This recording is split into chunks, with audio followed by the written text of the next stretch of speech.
안녕하세요. 저는 40대 초중반 평범한 회사원입니다. 결혼은 생각해보지도 않았던 제가 결혼해서 이혼까지 겪게 될 줄은 몰랐네요. 지금은 그 아픔을 다 이겨내고 행복해서 말할 수 있을 것 같아 사연을 쓰게 됐어요. 골드미스를 꿈꾸다 이혼까지 하게 된 제 이야기를 여기서 말해볼까 합니다. 저와 남편은 회사에서 만난 사이였어요.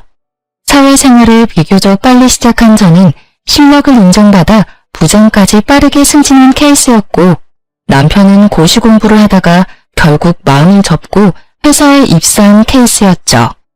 처음 만난 건 남편이 대리였을 때였습니다. 저는 자기관리를 잘하는 능력 좋은 골드미스로 회사에서 꽤 많은 남자의 고백을 받았지만 결혼은커녕 연애도 생각하지 못했어요.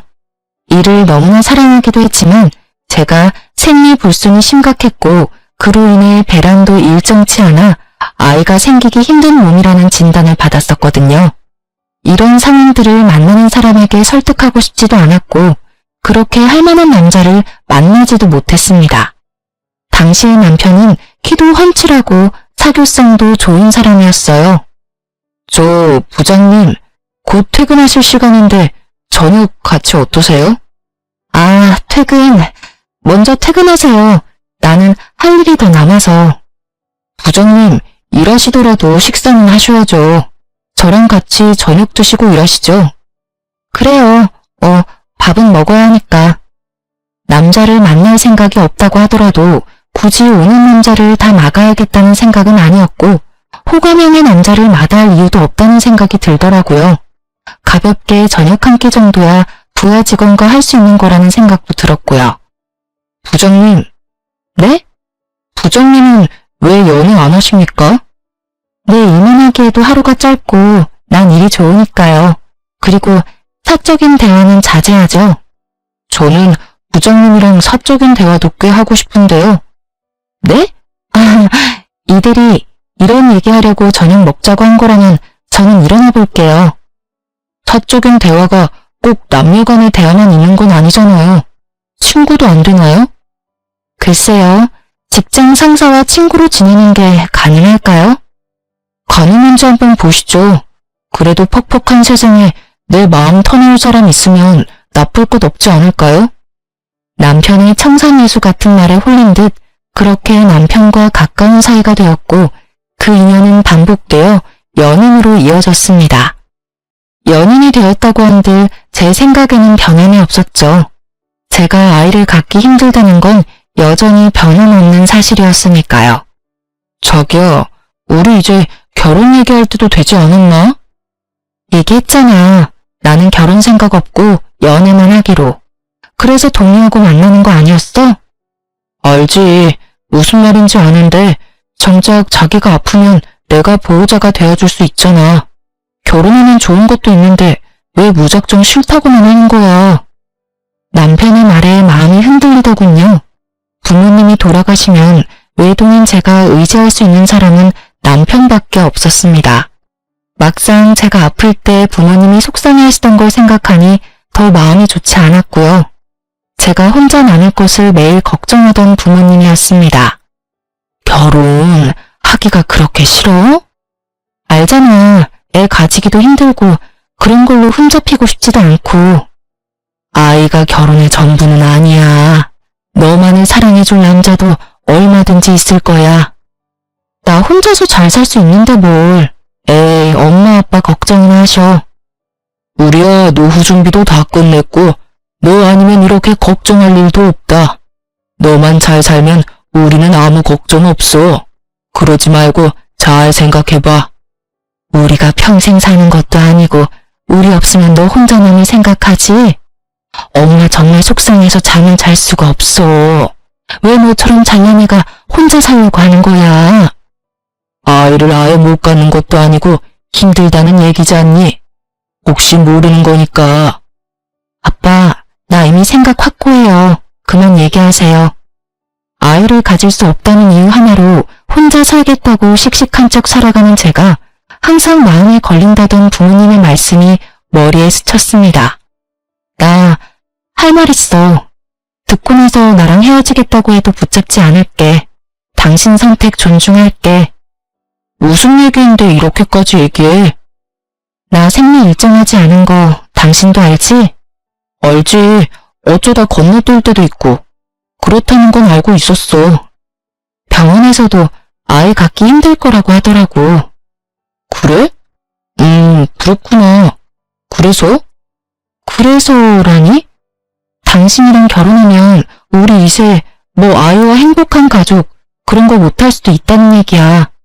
너랑 나 둘만 보고 살아야 할 수도 있다고. 그리고 너희 어머님도 내가 아이 갖지 못한다고 하면 달가워하지 않으실 거야. 자기랑 나 둘만 보고 살면 되지. 엄마? 내가 설득할게. 그리고 나도 이 나이까지 장가 못 가고 있으니 제발 장가는 갔으면 좋겠다 하는 분이셔. 걱정하지 마. 막상 그렇게 말하셨어도 결혼하는 손주 바라는 건 당연한 마음 아니시겠냐는 거지. 나 못 믿어? 내가 다 책임질게. 내 탓이라고 할게. 난 진짜 자기만 있으면 돼. 저 하나면 된다는 남편의 말에 결국 굳건했던 마음이 흔들렸고 저희는 결혼하기로 했습니다. 시어머님께도 제가 아이를 쉽게 가질 수 없는 몸이라는 것에 대해 알리고 결혼을 했습니다. 이런 상황도 솔직하게 말씀드리는 게 가족이 되기 위해서는 당연한 거라고 생각했어요. 남편 말대로 결혼조차 생각 못했던 아들인데 잘 부탁한다고 말씀하시며 결혼을 허락해 주셨습니다. 신혼생활은 회사 근처의 자가에서 생활을 하고 있던 제 명의의 아파트에서 시작하기로 했습니다. 남편이 모아놓은 돈이 별로 없다더군요. 어차피 남편의 경제 상황을 아예 모른 것도 아니었고 제가 넉넉하니 상관없다고 생각해서 큰 문제는 아니었습니다. 저보다 일을 늦게 시작했으니 당연한 듯도 했지만 혹시나 다른 이유가 있나 궁금해 물으니 얘기해 주더라고요. 남편에게는 14살 차이 나는 여동생이 있었습니다. 시아버님은 남편이 고등학생 때 사고로 돌아가셨고 남편이 가장 노릇을 해왔다고 하더라고요.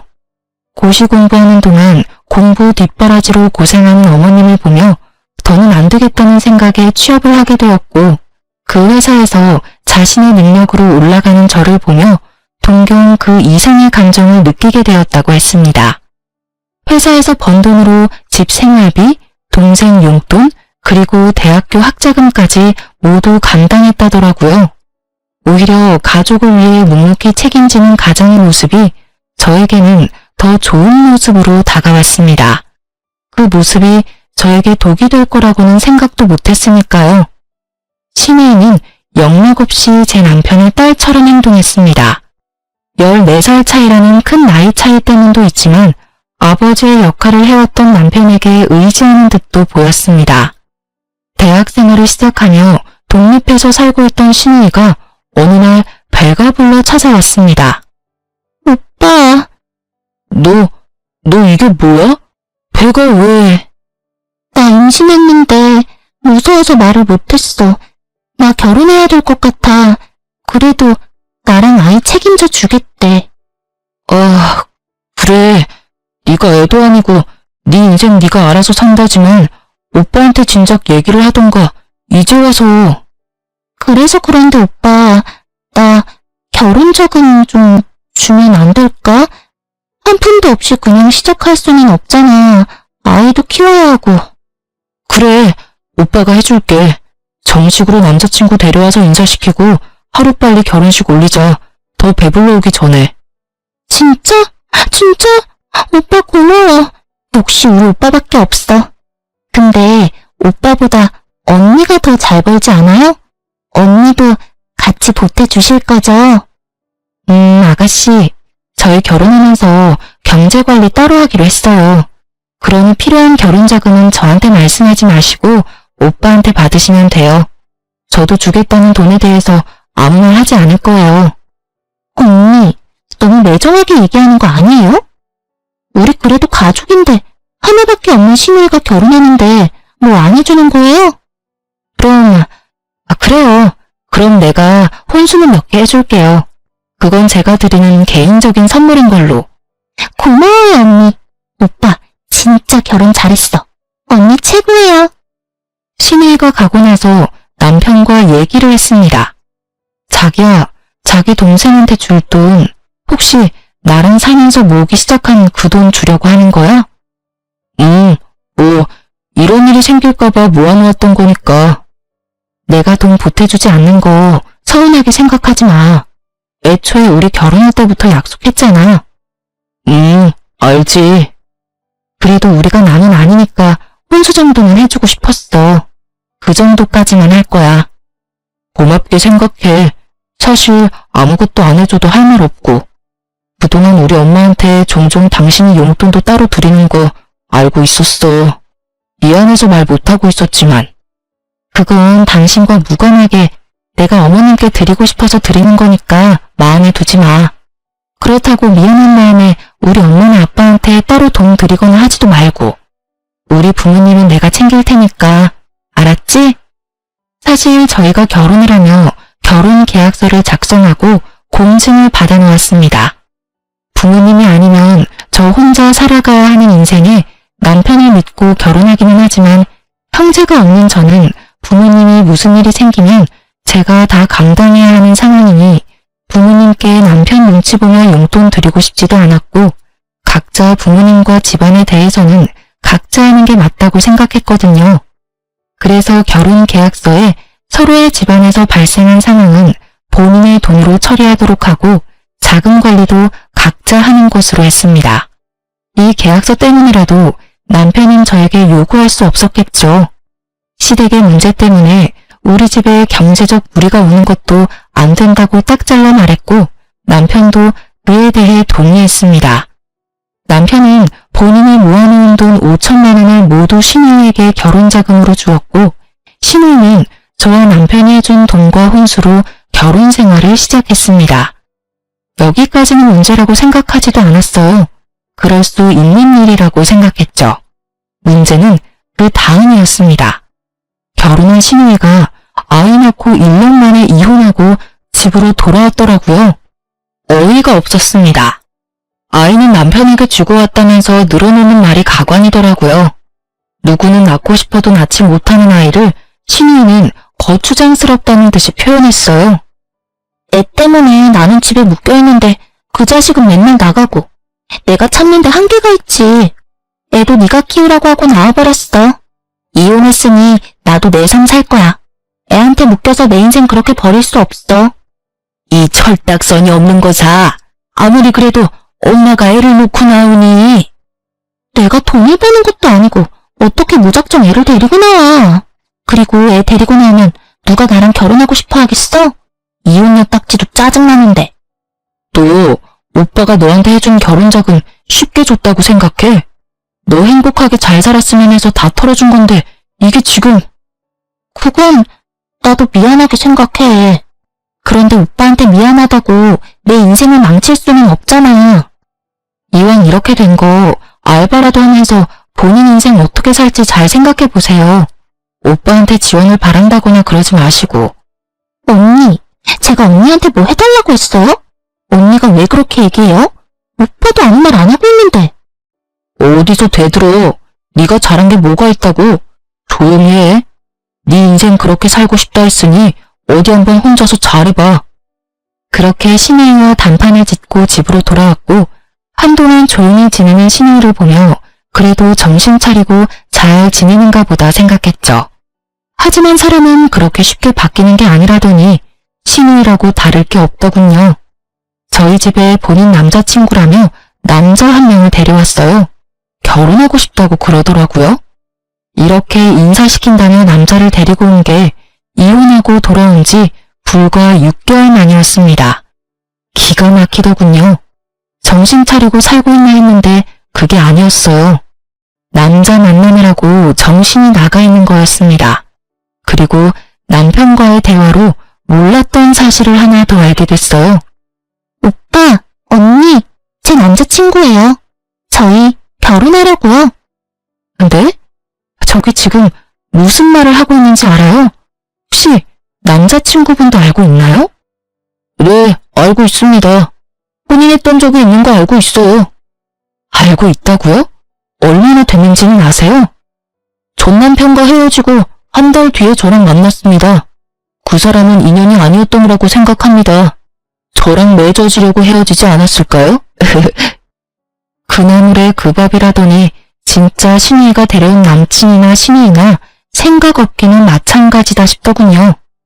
그래서 지금 결혼하겠다고 데리고 온 거라고? 응, 나 혼자 세상 살기 힘들잖아. 이 사람이라면 믿고 살 수 있어. 내가 반대해도 결혼할 거지? 오빠가 내 인생 책임져주지 않는다며 반대할 이유가 뭐가 있어? 그래도 오빠로서의 노릇은 해줄 거지? 오빠 노릇? 무슨 말 하는 거야? 결혼, 돈 없이 할 수 없잖아. 너, 내가 그전 결혼 돈 해준 것도 모자라서 너 돌아오고 생활비도 매달 보내줬는데 그건 다 어쩌고. 잠깐만, 당신 지금 뭐라고 했어? 생활비? 아가씨한테 따로 생활비 보내줬어? 알아서 살라 그러고 일절 안 도와주겠다며 어떻게 된 거야? 아, 그게 그래도 동생이 밥 먹을 돈도 없다는데 어떻게 또 아무것도 안 보내. 아, 그럼 그동안 따로 돈을 모으고 있는 게 아니고 다 동생한테 보내준 거네? 내가 당신 다시 돈 모으라고 생활비도 내가 다 감당한다고 했잖아. 이러라고 내가 생활비 내지 말라고 말한 게 아닐 텐데? 그게 미안해 여보. 당신은 동생이 없어서 모르나 본데 내가 아빠는 마찬가지인 애를 모른 척 할 수 없잖아. 지금 말하는 걸 봐서는 결혼 자금을 또 해주려는 것 같네?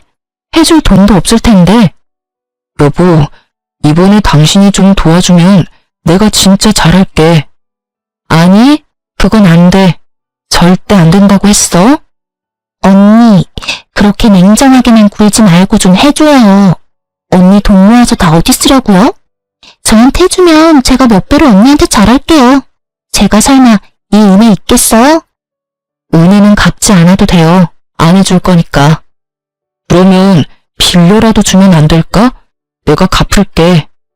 당신이랑 나랑 남이야? 내가 당신한테 빌려주는 게 더 말이 안 돼. 지금 누구 편에 서서 얘기하는 거야? 그럼 저한테 빌려주세요. 제가 갚을게요. 그럼 되는 거죠? 빌려준다 쳐요. 막말로 아가씨 일도 안 했는데 어떻게 갚으려고요? 제가 갚겠습니다. 결혼자금 저랑 결혼하는데 쓰는 거니 제가 갚겠습니다. 그렇게 말씀하시는 거 보니 그쪽도 딱히 모아놓은 돈이 없나 보네요. 아, 제가 사업 준비 중이라 자금 융통이 좀 어려워서. 이자까지 쳐서 갚을 테니까 제 남친한테 그렇게 말씀하지 마세요. 그래요? 그럼 이럴 거 없네요. 알았어요. 빌려줄게요. 대신 차용증 받을게요. 그 차용증 공증도 받아놓을 거고요. 그렇게까지 해야 해요? 왜요? 안 갚을 거 아니잖아요. 갚는다고 했잖아요. 그럼 상관없지 않나요? 아, 알겠어요. 쓸게요. 쓰면 되잖아요. 그렇게 신우이에게 결혼자금 5천만 원을 빌려주며 이자까지 주겠다는 신우이의 말처럼 차용증 내용을 써서 변호사를 통해 공증까지 받아놓았습니다. 사실 그 돈 안 받아도 상관없었어요. 받을 생각도 없었지만 신우이 말하는 태도가 좋지 못했고 남편도 말로만 혼낼 뿐 결국 신우이가 원하는 대로 다 들어주는 게 못마땅해서 겁이라도 주려고 변호사 앞에 데려다가 공증을 받은 거였어요. 그래야 정신 차리고 돈도 벌고 자기 스스로 일어설 수 있을 것 같더라고요. 아무리 그래도 남편 여동생인데 저도 사람인지라 미움정이 들었는지 못 사는 모습 보고 싶지 않았고 언니 같은 마음으로 잘 살 수 있게 도와주고 싶었어요. 마냥 도와주는 것보다 이렇게 자립심을 키워주는 게 언니로서 더 위해주는 일이라고 생각했고요. 그렇게 신우이는 두 번째 결혼을 했고 이제는 진짜 우리에게 손내는 일 없을 거라고 생각했어요. 남편도 이번 일을 계기로 더 이상 도와주지 않겠다고 했고요. 다시 한번 이런 일 있으면 저도 참지 않겠다고 했습니다. 여기서 얘기가 끝나면 재미없겠죠? 네, 신우이가 또 찾아왔어요. 자기 남편과 함께. 저 사업 보증 좀 부탁드리려고 왔습니다. 제가 이번 사업 아이템 진짜 확실하게 성공할 자신 있거든요. 미래에 투자한다고 생각하면 나쁘지 않은 조건이야. 진짜 이 사람 머리 좋은 사람이거든? 오빠, 이 사람 믿고 보증 한 번 서줘. 내가 결혼하면서 보증은 서주지 말자 약속하고 결혼했어. 이건 절대로 안 돼. 돌아가. 오빠. 오빠한테도 좋은 거라니까. 보증만 서주면 이 사람 사업 시작할 수 있고 진짜 잘 될 거라고 믿어달라니까. 여기 사업 계획서도 가지고 왔습니다. 투자라고 생각하시고 한번 봐주세요. 볼 것도 없고 해줄 생각도 없어요. 돌아가요. 단호한 남편의 모습에 조금은 안심했습니다. 신우이와 정신 못 차리는 게 하루 이틀 일이 아니니 또 시작이구나 하고 싶었지만 남편은 그래도 나랑 헤어질까 무섭긴 한가 보다 했어요. 하지만 아니더군요. 저 몰래 따로 만나 신우 남편 보증을 서줬더라고요. 비밀은 그렇게 오래가지 못하고 발각됐습니다. 내가 보증만은 절대로 안 된다고 했잖아. 그것도 모자라서 나 몰래 해줘? 차라리 대놓고 해준다고 하지. 이제 나를 속이고 몰래 해준다고? 내가 앞으로 당신을 뭘 믿고 살아? 자꾸 찾아와서 해달라고 하니까 더 거절을 못하겠더라고. 아, 이건 나랑 헤어진다는 의미로 받아들여도 되지? 지금 이혼하자는 거야? 이게 이혼 얘기까지 나올 일이야? 지금은 내가 너무 화가 나서 당신 보고 싶지도 않고 얘기해봤자 좋은 소리 안 나와. 나가. 이 집에서 나가라고. 진짜 잘 생각하고 얘기해. 우리 둘 일도 아니고 고작 보증 서준 거로 이혼이라니. 고작? 보작이라 그랬어? 이건 우리 신뢰의 문제야. 생각할 시간이 필요해. 나가줘, 이 집에서. 남편은 집을 나가 시어머니 집으로 향했는지 곧장 시어머니께 전화가 왔습니다. 애미야, 여동생 내 보증 하나 서줬다고 이혼이라니? 이게 말이니? 가족끼리 보증 그게 뭐 못할 일이라고 이렇게까지 한다니? 어머니, 이건 아범과 저 신뢰가 깨진 문제예요. 결혼할 때 보증만큼은 친한 친구, 가족 모두 서지 않기로 했어요. 그리고 저도 많이 참았습니다. 아가씨 일로 싸우는 거? 저도 이제 지쳐요. 엄마, 나 바꿔줘봐. 저기 언니. 아가씨, 어때요? 아가씨 때문에 오빠가 이혼하게 생겼네요? 언니, 저도 언니가 하는 말에 그동안 상처 많이 받았지만 가족이라 참았는데요. 진짜 이제 못 참겠네요. 언니 그 돈 모아서 다 어디에 쓸 건데요? 어차피 애도 못 낳잖아요. 희율이가 있는 것도 아니고. 그 돈 모았다가 자식 물려주지도 못하면서 내가 오빠 동생이면 언니 동생이기도 한 거 아니에요? 언니는 동생도 없잖아요. 내가 딸이라 생각하고 나한테 잘해주는 게 그렇게 힘들어요? 그러면 우리 오빠랑 결혼은 왜 했어요? 언니 없을 때 우리 남매 사이 좋았어요. 언니 때문에 우리 오빠 이상해지고 나랑 사이 안 좋아지고 있는 거 알아요? 이런 게 적반하장이다 싶었습니다. 잘해줘 봐야 기억도 못하고 물에서 꺼내주면 보따리 내놓으라던 옛말이 하나 틀리지 않다는 걸 알았습니다. 제가 이 상황에서 벗어나는 건 이혼밖에 없겠다 싶었어요. 남편이랑 더 얘기할 것도 없었습니다. 전화로 저렇게 함부로 얘기하는 신우이를 가만히 놔두고 옆에서 묵묵히 듣고 있었던 건 이 상황, 이 말에 모두 동의한다는 것밖에 안 되는 거였어요. 제가 이혼을 하기로 마음먹은 이상 제대로 잘라내야겠다고 생각했습니다. 전 혼자서도 세상을 살아내야겠다고 생각하고 늘 대비해오던 사람이었기 때문에 이런 상황에 대해서도 대처해 놓았어요. 제 성견 진영이 빛을 발하는 순간이었습니다. 결혼 계약서와 신우이에게 빌려준 돈에 대한 차용증을 들고 시댁으로 향했습니다. 이게 뭐니? 결혼 계약서? 너희 이렇게 남보다도 못하게 살고 있었니? 부부 사이의 계약서라니? 이게 무슨 말도 안 되는 상황이야? 이럴 것 같아서요. 저는 제가 스스로 챙겨서 살아야 하거든요. 아가씨 말씀대로 저를 부양해줄 자식이 있는 것도 아니고 저랑 같이 슬픔을 나눠줄 형제 자매도 없어서요. 그래서 당하고 살지 않게 항상 대비를 해뒀을 뿐이에요. 이딴 게 무슨 소용이 있어? 소용이 없을 리가요? 공증까지 다 받아놓았고 계약서에 적힌 대로 이행하는 데 문제가 없다는 것도 확인하고 왔어요. 저희 재산 관리 따로 해왔고 제 재산 증식에 보탬을 준 적도 없으니 제 재산에 대한 분할은 아마 없을 겁니다. 그러기로 계약서에 서명도 했고요. 여보, 자기야, 이러지 마. 진짜 우리 이렇게 헤어지는 건 아니잖아. 난 이미 여러 번 기회를 준 것 같아. 가족들 일이 우리 가정 문제로 번지지 않게 해달라고 부탁했잖아. 아주 여러 번. 이제는 이해해줄 수 있는 인내심이 남아있지도 않아. 당신 없이 못 산다는 거 알잖아. 이러지 말자 정말. 협의 이혼으로 깔끔하게 끝내자. 머리 아프게 하지 말고. 아무리 그래도 결혼해서 같이 산 시간이 있는데 나보고 한 푼도 받지 말고 나가라는 건 아니지 않냐? 협의 이혼하자는 말에 발끈한 이유는 저랑 헤어지고 싶지 않아서가 아니었습니다.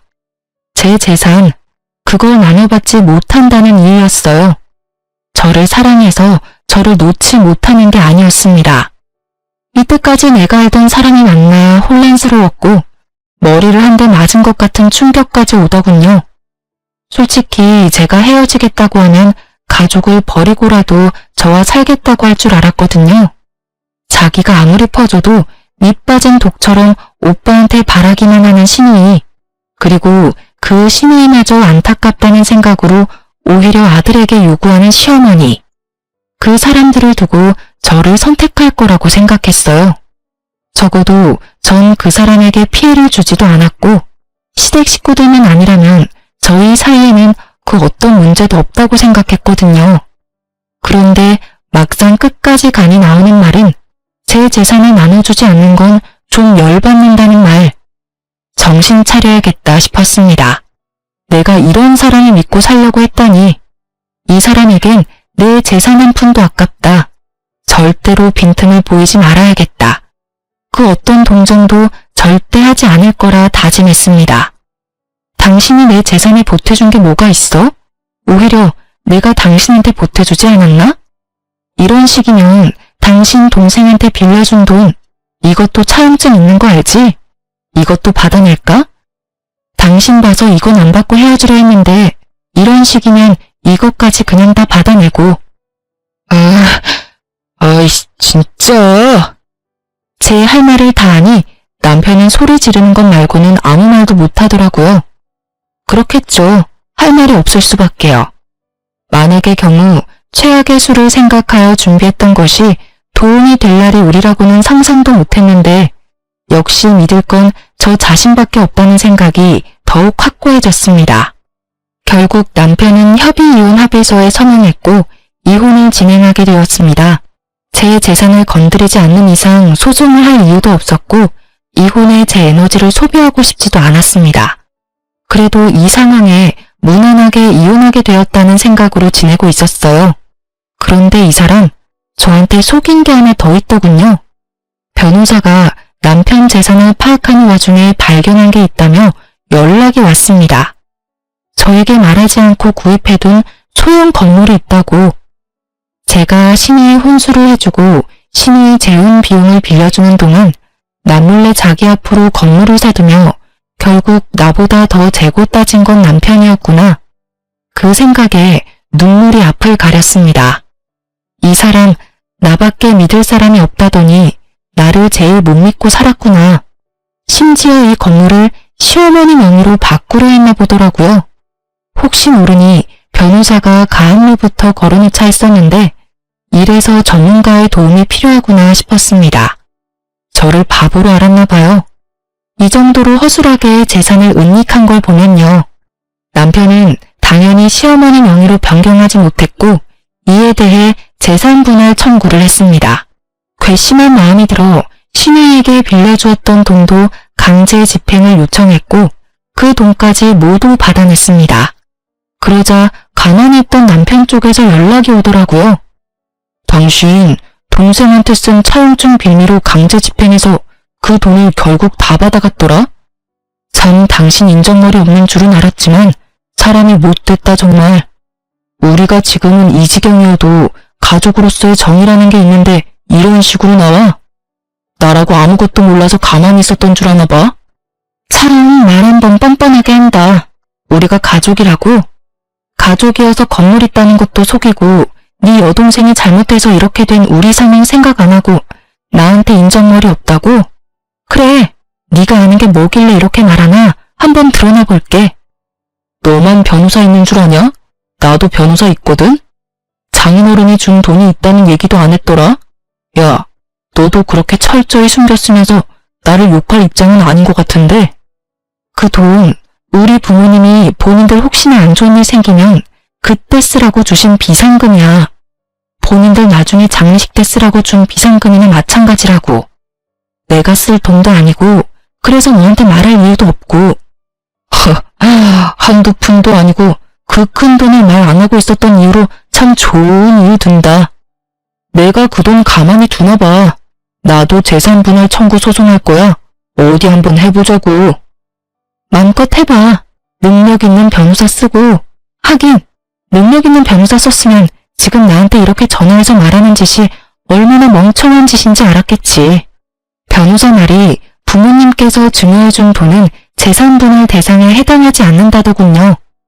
만약 건물을 구입해서 그 건물값이 올라갔다거나 주식을 사서 재산이 증가했다면 분할 대상이 됐을 수도 있지만 단순히 증여받은 돈 자체를 분할 요청할 수 없다고요. 어차피 건드릴 생각도 없는 돈이었지만 부모님도 혹시나 하는 마음에 그냥 비상금으로 두고 있으라고 하셨었거든요. 결국 남편의 재산 분할 요청은 받아들여지지 않았습니다. 본인의 건물값이 구입했을 때보다 꽤 올라 저는 많은 재산 분할을 받게 된 것에 비해 본인은 받은 게 없으니 열이 꽤 받았는지 핸드폰에 불이 날 정도로 전화를 해대더군요.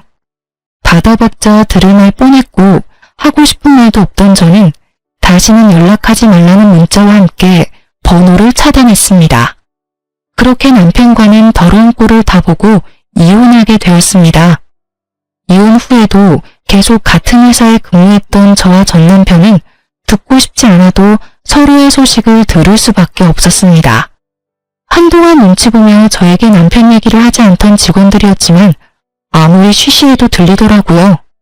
서로 같은 회사 근무하고 있다고 하더라도 근무 부서가 달랐고 근무 층수도 달랐기 때문에 마주칠 일은 많지 않았습니다. 꼴 보기 싫었을 텐데 그만두지 않은 이유요? 제가 그 사람 때문에 굳이 피해볼 필요가 있을까 싶었습니다. 이혼의 원인이 저 때문도 아니었고 따지고 보면 남편도 아닌 가족이 이유였기 때문에 사람들에게는 성격 차이로 이혼했다고 말했고 남편이 저에게 그렇게 더러운 꼴까지 보인 줄은 몰랐겠죠. 몇 년이 지나고 회사에는 큰일이 생겼습니다. 운송되는 직원들에게 무슨 일이냐고 묻자 말하기를 주저하더라고요. 무슨 일인데 이 난리야? 그게 부장님. 뭔데? 큰일이야? 재무부 직원이 공금 횡령을 했대요. 횡령? 누가 그렇게 멍청한 짓을?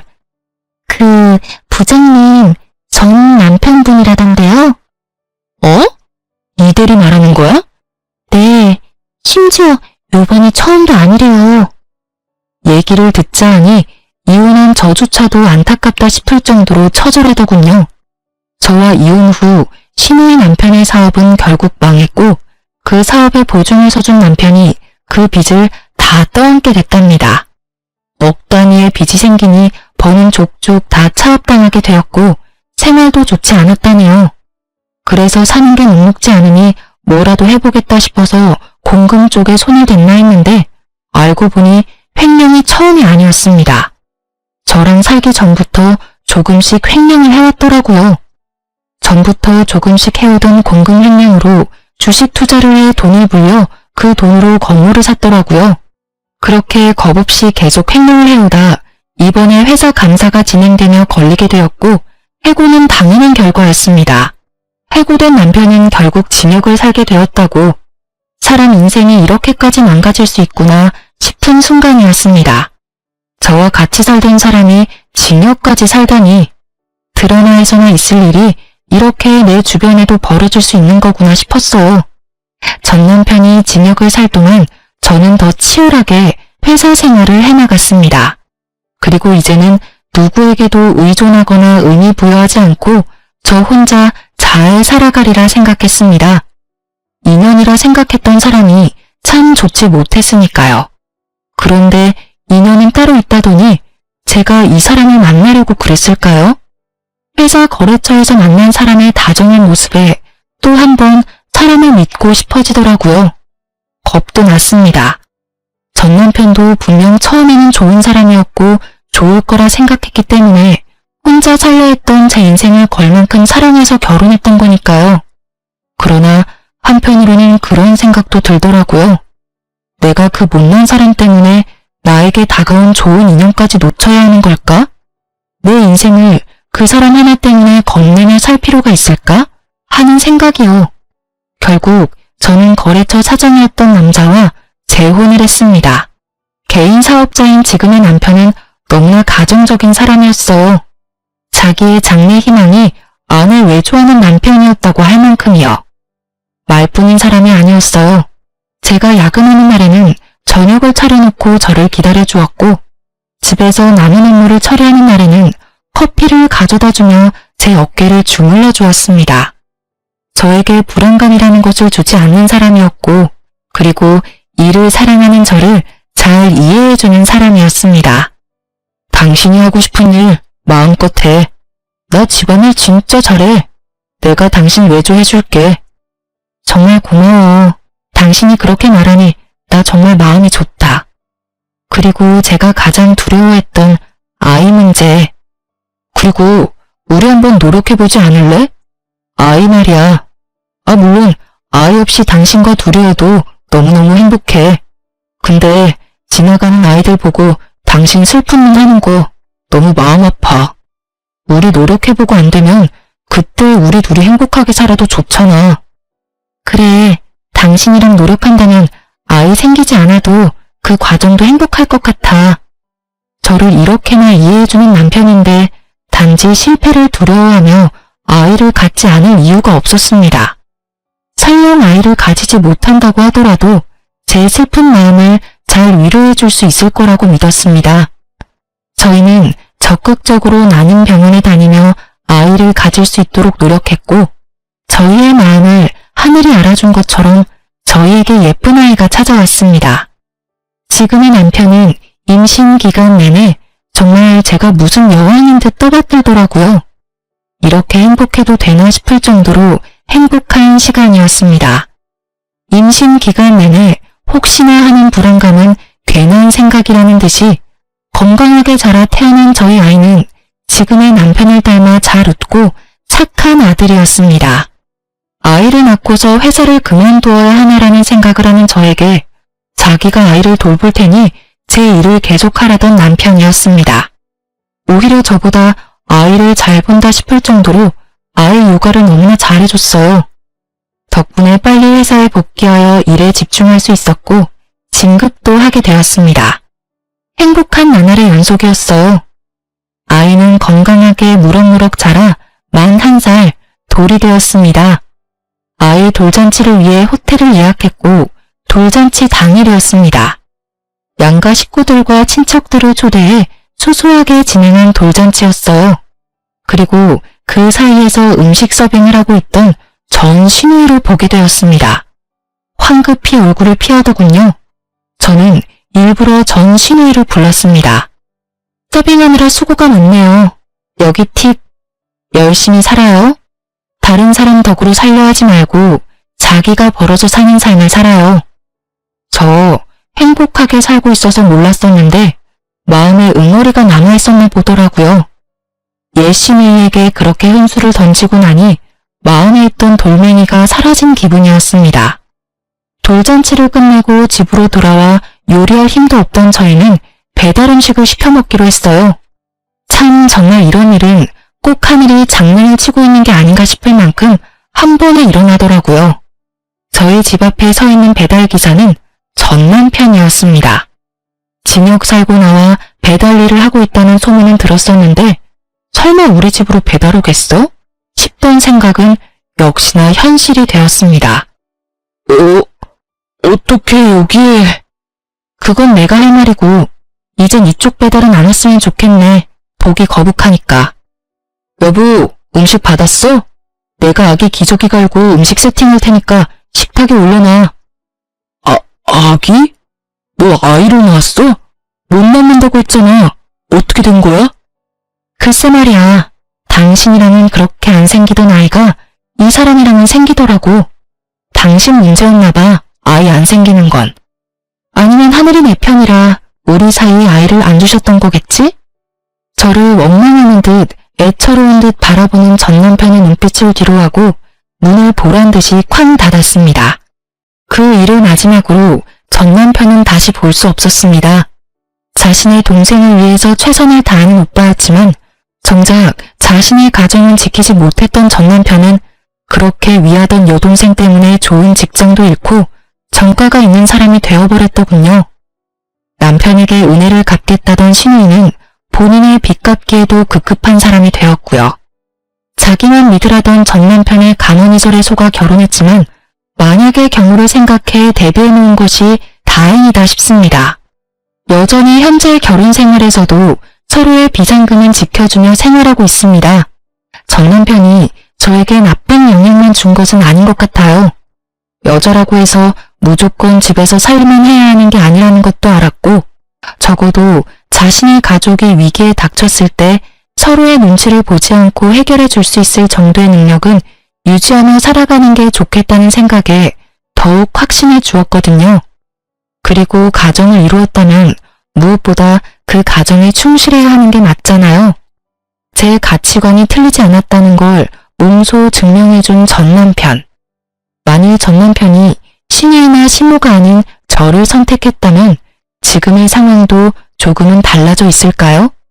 글쎄요. 전 결국 전 남편은 똑같이 우리가 아닌 자기 가족만을 선택했을 거라 생각합니다. 가족의 개념이 저와는 다른 사람이었다고 생각하니까요. 저와 같은 가치관을 가진 지금의 남편은 저와 같은 생각을 많이 하는 사람이어서인지 저의 의견을 많이 존중해주며 의견의 차이가 난다고 하더라도 그 중간점을 잘 찾아 타협해 나갈 줄 아는 지혜로운 사람이네요. 무엇보다 여전히 절 많이 아껴주고 절 존중해주고 있습니다. 저희에게 찾아온 보물 같은 아이도 별탈 없이 잘 크고 있고요. 인연이 아니라면 놓을 줄도 알아야 진짜 좋은 인연을 잡을 수 있다는 걸 알았네요. 인연과 함께라면 기적이 일어날 수 있다는 것도요. 제가 계속 신혜와 시댁을 향해 희생하다 못해 저에게까지 같이 희생하기를 강요하는 전 남편과 같이 살았다면 지금의 이런 행복한 삶은 살 수 없었겠죠. 맞지 않는 부분을 맞춰나가는 게 부부이지만 그 부분이 너와 내가 아닌 다른 가족들에 의한 것이라면 끊어내지 않는 한 힘들 수 있을 것 같습니다. 저의 경우처럼요. 언젠가 나아지겠지라는 생각으로 참기보다는 본인을 위한 선택을 하는 게 좋지 않을까 생각해 봅니다. 여러분, 날씨가 갑자기 추워졌네요.